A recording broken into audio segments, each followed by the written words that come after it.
বর্তমানে আসলে এখন তো জ্বরের সিজন, এখন প্রচুর জ্বরের রোগী আসতেছে।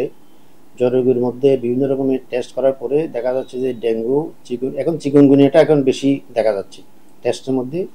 আমাদের এখানেও যে গত এই যে মানে ১ মাস থেকে দেখা যাচ্ছে যে বেশ কিছু রোগী চিকুনগুনিয়া পাওয়া যাচ্ছে। প্রায় 50% পেশেন্ট পজিটিভ হচ্ছে চিকুনগুনিয়াতে।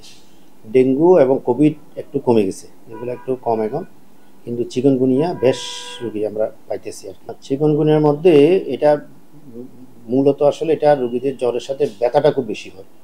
ব্যথাটা হচ্ছে তার জয়েন্টের মধ্যে ব্যথা, সারা শরীরে ব্যথা। এই ব্যথার জন্য রোগী খুব বেশি ব্যথার সমস্যায় ভুগতে থাকে, এবং এর মধ্যে প্রায় 50% রোগী জ্বরের পরে ব্যথা কমেছে। আর 50%-এর মধ্যে আর আরও কিছু রোগী অল্প দিনের মধ্যে কমে যায়। আবার কিছু রোগী এই বেশ কিছুদিন সাফার করে এই ব্যথা বেদনার জন্য। এটা তার উপসর্গটা আসলে ব্যথা, বিশেষ করে মানে জয়েন্টে পেইন। এটা খুব মারাত্মক আকার ধারণ করে।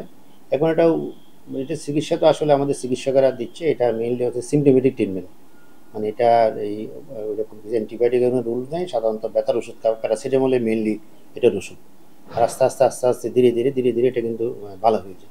না, তরল খাবারের পরামর্শ দিচ্ছে, যাতে বেশি ভারী খেলে বমি আসবে, এগুলোর জন্য ভারী খাবার নিষেধ করতেছে। যাতে রোগীরা অনেক সময় জ্বর আসে, রোগীদের অরুচি হয়ে যায়, খাবারের প্রতি অরুচি আসে, খেতে চায় না, বমির ভাব আসে। এগুলোর জন্য একটু তরল খাবার খেলে একটু কমফোর্টেবল ফিল করে। এই জন্য আস্তে আস্তে আস্তে আস্তে তরল খাবার যদি অল্প অল্প খায় তাহলে বমির ভাবটা কমে যায়। এই যে বমির ভাব কমে গেলে আস্তে আস্তে ওনার খাবারের প্রতি রুচিটা বেড়ে যায়। ওই জন্য আমরা তরল খাবারের প্রতি রোগীদেরকে প্রথম দিকে একটু এই বলি যে উনি তরল খাবার খাক, খেলে আস্তে আস্তে বমির ভাবটা কমে যাবে। তখন আস্তে আস্তে যখন ভালো হবে তখন নর্মাল খাবারের দিকে চলে যাবে। দেশের একটা সমস্যা, যখন ডাব খেতে বলি, ডাব এমন খাবার শুরু করে ডাবের দাম বাড়ায় দেয়। মালটাকে বলতে বলে একটা জায়গায় খেতে বলে এটার দাম বাড়ায়, যেটা বেশি খাবারের দরকার নেই। এটা অ্যাজ ইউজুয়াল নর্মাল ডায়েট। আপনি এটার জন্য নর্মাল ডায়েট খেলেই হয়ে যাবে। এটা বাড়তি, এটার প্রতি ঝুঁকি যাওয়ার কিছু নেই। আমরা স্বাভাবিক যেটা খাই এটা খাইলেই চলবে। ডাব দিয়ে খেতে হবে, এটা কোনো মানে প্রয়োজন নেই।